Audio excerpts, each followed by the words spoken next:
জগতের কল্যাণে এমন কিছু মানুষের আবির্ভাব ঘটে যারা জগৎকে দিতেই আসেন। তাদের জীবনটাই পরহিতায় পরজনহিতায় উৎসর্গিত।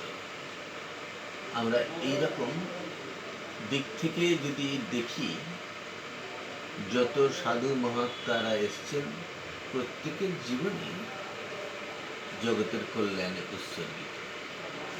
আজকে যার কথা বা যার স্মরণে এই কথা, তিনি হলেন স্বামী চিৎস্বরূপানন্দ মহারাজ, স্বামী অভেদানন্দ মহারাজের অন্যতম একজন সন্তান, এবং যিনি স্বামী অভেদানন্দের এক ডাকে বাড়ি ছেড়েছিলেন।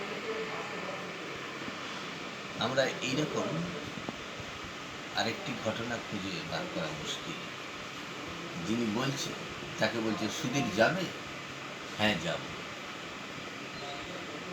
উঠে পড়লেন মহারাজের সঙ্গে গাড়িতে। চিৎস্বরূপানন্দ মহারাজের ডাক নাম ছিল সুধীর, ভালো নাম ছিল সুধন্য। এই সুধন্য মহারাজ এক ডাকে স্বামী অভেদানন্দের সঙ্গে চলে এসেছিলেন। অভেদানন্দ মহারাজের পুরো সমস্ত গুণগুলি তার মধ্যে বিকশিত হয়ে উঠেছিল। আমরা তারই শিষ্য যারা ছিলেন তাদের মুখ থেকে শুনি। এবং মহারাজের ছিল বিশেষ একটা দক্ষতা, যেটা অভেদানন্দ মহারাজের গুণগুলি তার মধ্যে প্রকাশিত হয়েছিল। আজকে তার পূর্ণ জন্ম দিন বা তিথি যাই বলি, 1902 সালের এই 16ই আগস্ট তার আবির্ভাব দিবস।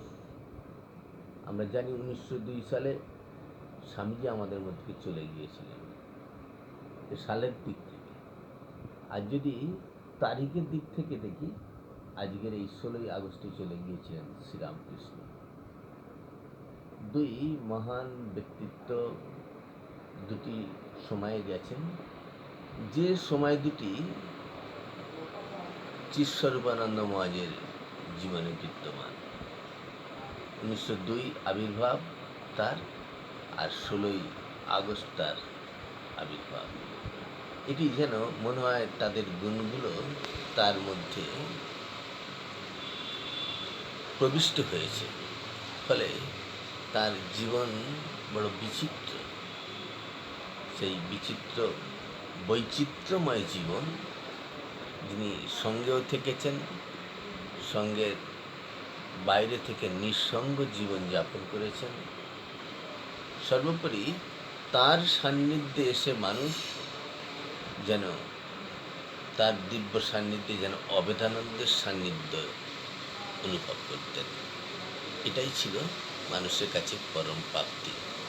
স্বামী অভেদানন্দ মহারাজ যেমন, তিনি আর তার গুরু শ্রীরামকৃষ্ণের সঙ্গে অভিন্ন বোধ করতেন, ফলত অনেকে দর্শনও করেছেন। তাই ঠিক তেমনিভাবে চিৎস্বরূপানন্দজিও সেটি তার জীবন দিয়ে সেটাকে পূর্ণায়ন ঘটিয়েছেন।